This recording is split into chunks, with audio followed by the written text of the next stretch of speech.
Belanjawan negara bukan sekadar pembentangan sejumlah wang dan statistik tertentu. Ia adalah sebuah harapan dan aspirasi negara dan rakyat yang membentuk lanskap ekonomi sesebuah negara. Dalam konteks pertumbuhan ekonomi tinggi negara, bagaimana keutamaan perlu diberikan serta sejauh mana belanjawan ini memberikan manfaat kepada kesejahteraan rakyat tanpa ada ketinggalan. Pra-belanjawan keutamaan ekonomi, topik ini akan menjadi fokus BIS Malaysia hari ini. Assalamualaikum, salam Malaysia Madani. Ini BIS Malaysia siaran Isnin 9 Oktober 2023 dan saya Izamir Nasir. Selain bersiaran menerusi saluran berita RTM dan TV1, anda juga boleh ikuti kami di Facebook Live dan YouTube BIS Malaysia. Kita ikuti dahulu perkembangan ekonomi semasa. FGV Holdings Berhad FGV telah memulakan penanaman beras wangi di barat laut Selangor dan seberang Perak di bawah program Smart Sawah Berskala Besar Smart SBB dikeluarkan Kementerian Pertanian dan Keterjaminan Makanan. Program melibatkan 400 orang pesawah meliputi kawasan sehingga 700 hektar. Harga yang kita tawarkan memang kompetitif sebab harganya adalah sebab harga beras wangi dan sekarang ini memang jadi isu adalah beras tempatan kan. Jadi ini adalah satu komitmen kita untuk memastikan beras tempatan, beras wangi juga dihasilkan oleh petani tabanan, bukan saja beras putih biasa. Tambahnya, inisiatif ini bagi mengurangkan kebergantungan negara kepada import dan memastikan Malaysia mempunyai keterjaminan hasil yang baik. Kerjasama FGV dan pesawah dijangka bakal meningkatkan hasil hampir 2 kali ganda dari 3.5 tan 1 hektar kepada 6 hingga 7 tan. Bursa Malaysia Berhad berjaya mengumpul sebanyak 1.5 juta ringgit menerusi program larian Bursa Bull Challenge 2023. Jumlah kutipan ini akan diberikan kepada 8 kumpulan penerima bagi menyokong tindakan iklim dan perlindungan alam sekitar.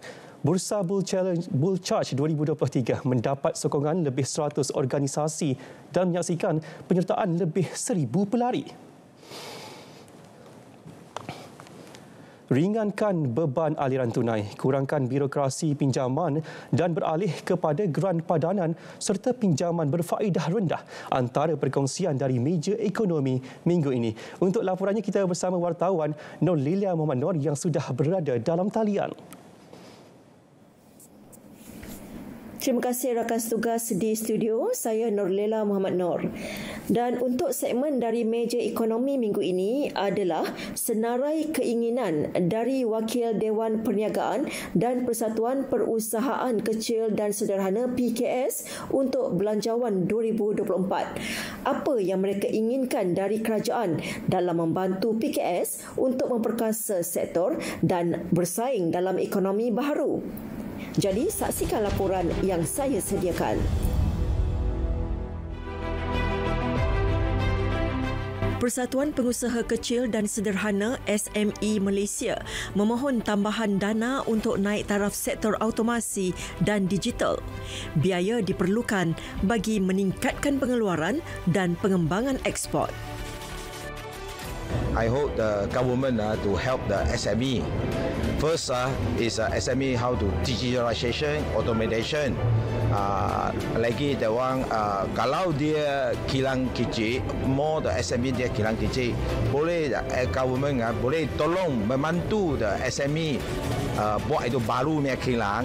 All the interest below 2% atau 2%. Dan untuk tapi prime dia itu loan itu kasih senang sikit lah. Persatuan Perusahaan Kecil dan Sederhana Malaysia Samenta pula mencadangkan semua bantuan PKS beralih kepada geran padanan dan pinjaman berfaedah rendah. Menerusinya, bantuan dapat diagih kepada lebih ramai pemain industri. Oleh itu, kami menyarankan geran padanan setinggi RM50,000 setiap PKS yang layak untuk aktiviti R&D dan untuk pelesenan teknologi. Untuk menggalakkan PKS untuk menaik taraf mereka bentuk pembungkasan mereka pula, kami mencadangkan geran padanan setinggi RM20,000 setiap PKS yang layak untuk aktiviti mereka bentuk pembungkusan yang juga dapat menyokong industri kreatif negara. Persatuan turut mengharapkan proses permohonan pinjaman dapat dipermudah. Perubahan menerusi Belanjawan 2024 memudahkan PKS menghadapi cabaran semasa. Baiklah, setakat ini sahaja dahulu daripada saya, Norlela Muhammad Noor. Kembali ke studio untuk kupasan topik perbincangan hari ini. Silakan. Baik, terima kasih Norlela dengan laporan itu tadi. Saudara, kita beralih ke perkembangan saham. Bursa Malaysia dibuka rendah pagi tadi. Kita tinjau pergerakan pasaran sepanjang sesi dagangan pagi sehingga tengah hari tadi yang disediakan oleh PNB Investment serta harga komoditi setakat pukul 12 hari ini.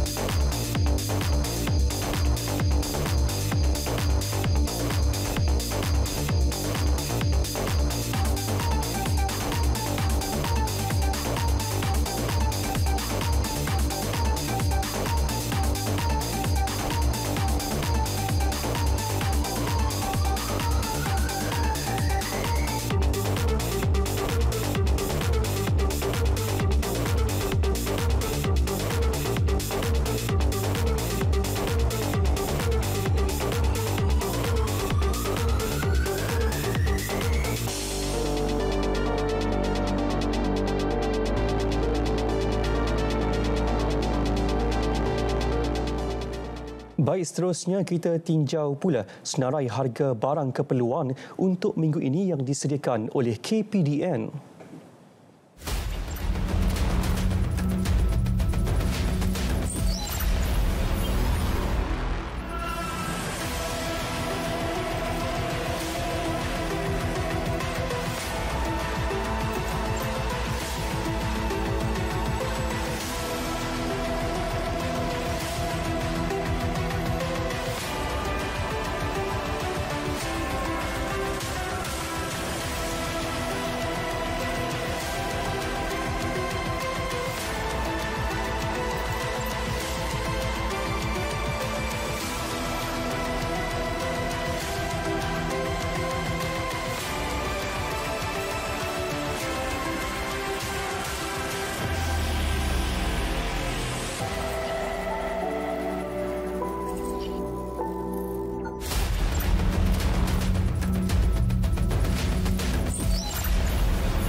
Saudara, Belanjawan 2023 lalu di bawah pentadbiran Kerajaan Perpaduan telah menggariskan 12 ikhtiar utama dalam memacu ekonomi yang terangkum dan mampan selain usaha mereformasi institusi dan tata kelola, juga keadilan sosial untuk menyederhana kesenjangan.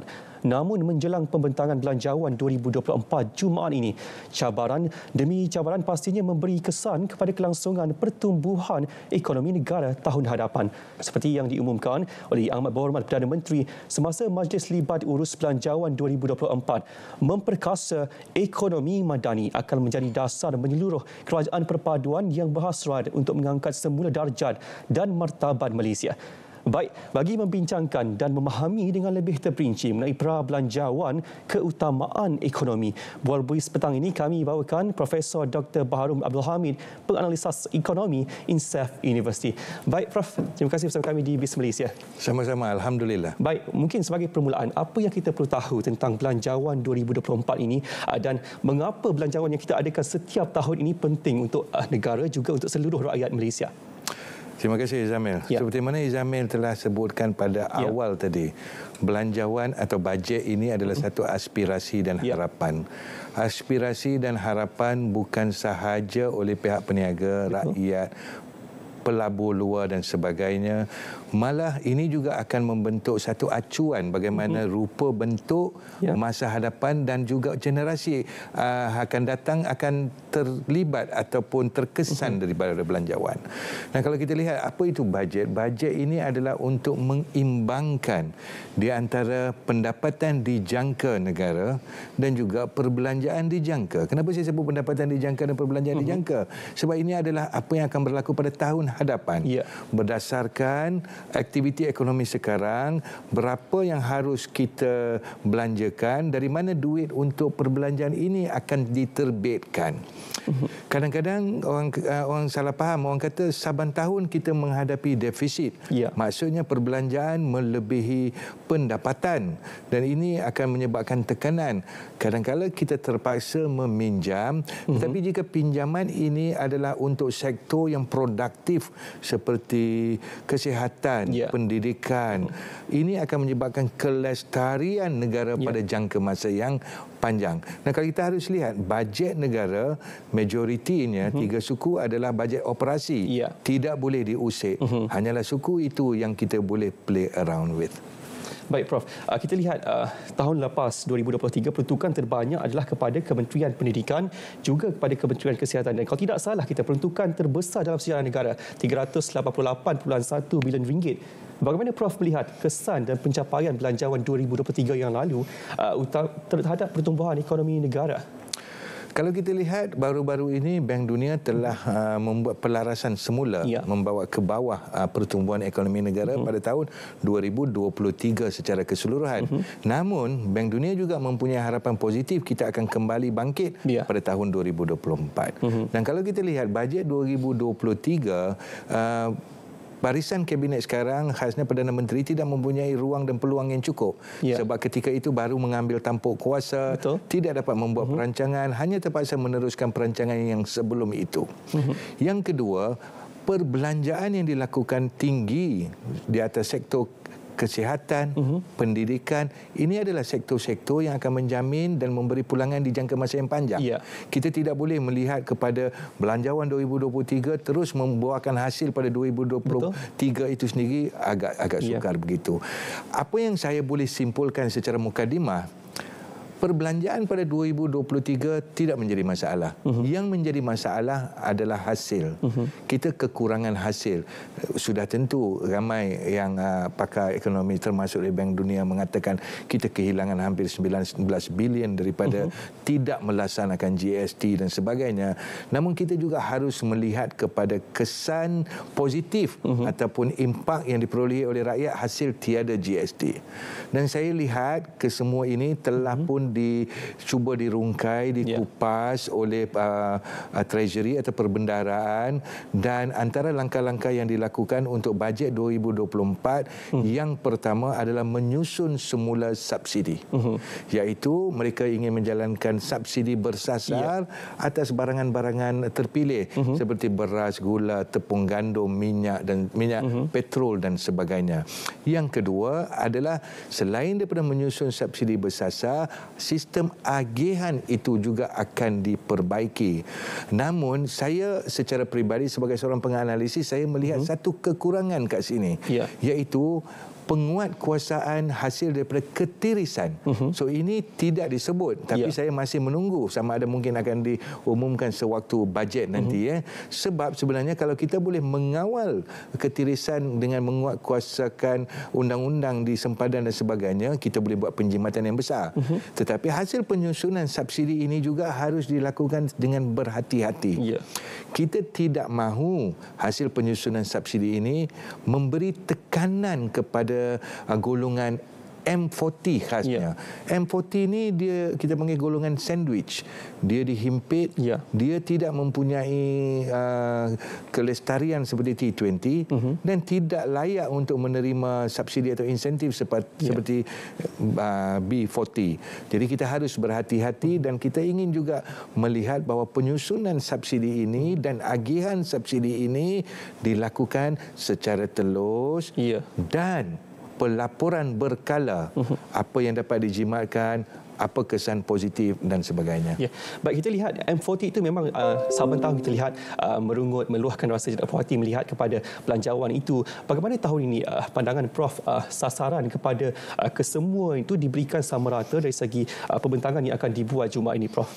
Saya lebih suka melihat dari segi kesaksamaan berbanding dengan keadilan. Keadilan kalau kita kata kita memberi secara pukal sama rata. Tapi kesaksamaan mengikut weightage yang berbeza.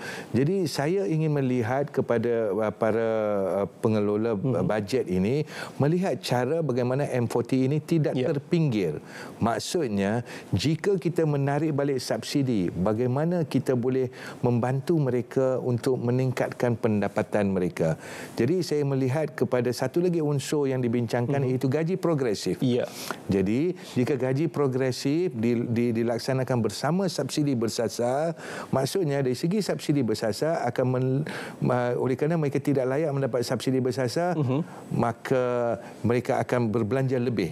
Tetapi gaji progresif untuk M40 juga akan memastikan mereka mempunyai pendapatan yang lebih, pendapatan boleh guna yang lebih. So sedikit sebanyak mengubat luka, bukan saja mengubat luka tapi menjadi titik untuk motivasi untuk mereka rasa mereka tidak terpinggir.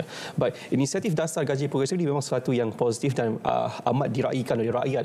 Baik, mungkin apa lagi inisiatif-inisiatif yang telah dinyatakan dalam belanjawan 2023 yang boleh kita bawa ke 2024 untuk diperhebatkan lagi, Prof? Antaranya pelepasan cukai. Yang pertama, pelepasan cukai. Pelepasan cukai ini harus dirangka agar M40 yang memperolehi pulangan yang paling lebih. Ketika yang lepas juga kita memberi sedikit pelepasan untuk mereka, ini harus diteruskan.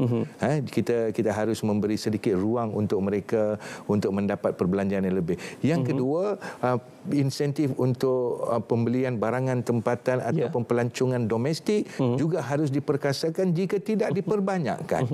Sebab dia ada serampang pelbagai mata. Selain daripada kita membantu industri tempatan, kita juga membantu memperkukuhkan ringgit. Kita juga membantu memperkukuhkan, mengawal aliran keluar ringgit dan sebagainya. Dan kita juga dapat membantu dengan orang kata employment yang dikreatkan. Jadi kita sama-sama kena bantu. Maksudnya insentif dia harus diberi oleh kerajaan, rakyat harus sama-sama membantu dengan membuat perbelanjaan dalam negara. Baik, Prof, kita akan rehat seketika. Kita akan teruskan perbincangan selepas ini dalam BIS Malaysia membincangkan tentang prabelanjawan keutamaan ekonomi.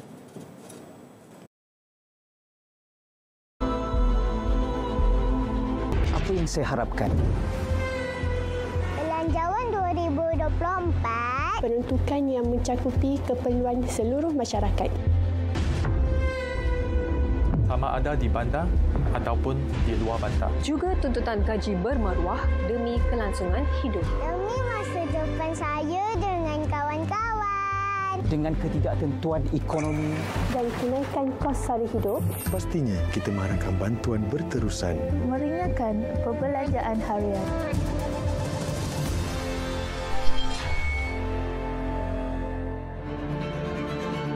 Walaupun nilainya kecil di mata kasar, tetapi amat besar dampaknya kepada peruntukan perbelanjaan kerajaan. Ke mana aliran tunai ini akan dibawa dan siapakah yang bakal mendapat manfaatnya?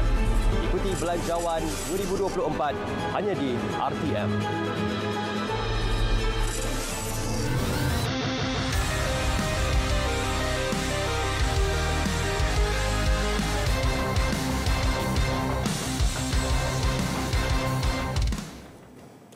Baik, kembali dalam BIS Malaysia bersama dengan Profesor Dr. Baharum Abdul Hamid, penganalisis Ekonomi INSAF University, membincangkan mengenai prabelanjawan keutamaan ekonomi. Baik, Prof, tahun lalu kita lihat tumpuan adalah untuk membasmi kemiskinan, membaik pulih prasarana dan juga untuk kemudahan desa. Okey, baik, tahun ini apa yang boleh dikatakan mengenai keutamaan yang yang perlu difokuskan dalam pembentangan belanjawan 2024 ini, Prof? Okey, tahun 2023 sebagaimana Izamil kata tadi, semua hasrat itu adalah murni. Namun apakah pencapaian? So saya masih belum lihat lagi pencapaian mengatakan apa pencapaian yang kita telah lakukan daripada bajet 2023. Adakah kita berjaya menghapuskan miskin tegak? Adakah kita berjaya mengurangkan kemiskinan? Dan aktiviti ini disumbang oleh siapa? Adakah disumbangkan oleh Kewangan Islam Sosial dan sebagainya? So saya ingin merayu sekali lagi kepada pembuat-pembuat polisi dan juga pemain Kewangan Islam Sosial di sana, gembeling bersama satu, ukur kedua, lapor ketiga. Jadi orang ramai, pemegang taruh, rakyat semua dapat tahu. Jadi saya ingin teruskan juga kata berikan fokus kepada bidang-bidang yang memberi pulangan jangka masa panjang. Kesihatan, pendidikan tidak boleh dinafikan. Namun saya juga ingin meminta agar diberikan imbuhan yang sesuai kepada pihak penguat kuasa, khasnya pihak-pihak seperti yang menjaga sempadan negara, Jabatan Imigresen, Kastam, Polis Diraja Malaysia, Angkatan Tentera dan sebagainya. Sebab apa? Mereka ini, kita ni selalu lupa sumbangan mereka. Seperti tentera, kita hanya mengingat mereka apabila ada perang. Tetapi kita lupa hasil negara yang aman ini adalah sumbangan mereka juga yang dapat menjamin bahawa kita mendapat pelaburan luar. Begitu juga yang mereka menjaga sempadan. Dan baru-baru ini kita agak terkejut apabila pegawai kanan polis mengatakan betapa sedikit masalah integriti seperti korupsi. Ini boleh diatasi jika tingkat pendapatan mereka adalah yang sewajarnya. Sebab kalau kita lihat mereka yang bekerja di bidang polis, constable, lebih rendah daripada gaji minima. Ini adalah sesuatu yang tidak munasabah. Jadi kita harus melihat ini sebagai sumbangan mereka memastikan kelestarian ekonomi negara. Baik, kita harapkan perkara itu akan diambil perhatian oleh Perdana Menteri ketika pembentangan belanjawan 2023 Jumaat ini, Prof. Baik, mungkin selain itu, apa mungkin fokus lain yang Prof jangkakan akan dibentangkan oleh Perdana Menteri sendiri selaku Menteri Keuangan? Yang pertama sekali saya rasa kebanyakan pemegang taruh adalah ingin melihat cukai. Mereka nak tengok adakah GST akan dikembalikan, apakah bentuk cukai baharu, apakah pelepasan cukai dan sebagainya. Sebab cukai ini memainkan peranan secara langsung dalam kehidupan seseorang. Apatah lagi sekarang ini kita ni digembar-gemburkan dengan kos sara hidup yang meningkat, daripada beras, minyak, bau, sayur, segalanya meningkat. Jadi kalau cukai juga meningkat, maka ini akan menyebabkan satu kesan yang berpanjangan. Jadi saya rasa pemegang taruh kebanyakannya termasuk pelabur luar sedang melihat kepada struktur cukai. Mereka inginkan satu jaminan. Adakah GST akan diperkenalkan atau tidak? Kalau diperkenalkan, apakah nisbah ataupun ratio ataupun percentage dia? Adakah cukai pendapatan akan ditingkatkan? Bagaimana dengan cukai pulangan daripada saham, pulangan perniagaan dan sebagainya? Ini kita harus secara telus beritahu. Kata setahun atau 2 tahun kita akan mengekalkan ke apakah. Jadi senang orang nak buat perancangan. Jadi bagi saya, walaupun kita faham negara memerlukan hasil, tetapi kita tidak mahu hasil yang membantutkan pertumbuhan. Jadi ia harus diimbang secara baik. Baik, itu antara cabaran-cabaran yang kita akan lihat pada tahun ini dan juga tahun 2024. Dan mungkin bagaimana belanjawan 2024 ini, Prof, dijangka mampu berhadapan dengan cabaran-cabaran ekonomi global yang tidak menentu ketika ini kita lihat perang dan sebagainya. Apa mungkin komen, Prof? Yang pertama, sebab kita ni adalah satu ekonomi yang terbuka. Kita melakukan perdagangan 80% daripada barangan kita import, 80% daripada barangan kita ekspor. Maka apa saja yang berlaku di luar sana sudah pasti akan memberi kesan kepada kita. Baik perang Rusia, baik berlaku di Amerika, baik berlaku di China atau Jepun, semua memberi kesan. Jadi yang penting buat masa sekarang kita memperkasakan ekonomi domestik. Kita memperkasakan permintaan domestik. Kita memperkasakan pembangunan modal insan domestik. Jadi jika kita dapat melakukan ini semua sedikit sebanyak kita dapat memperkukuhkan ekonomi kita.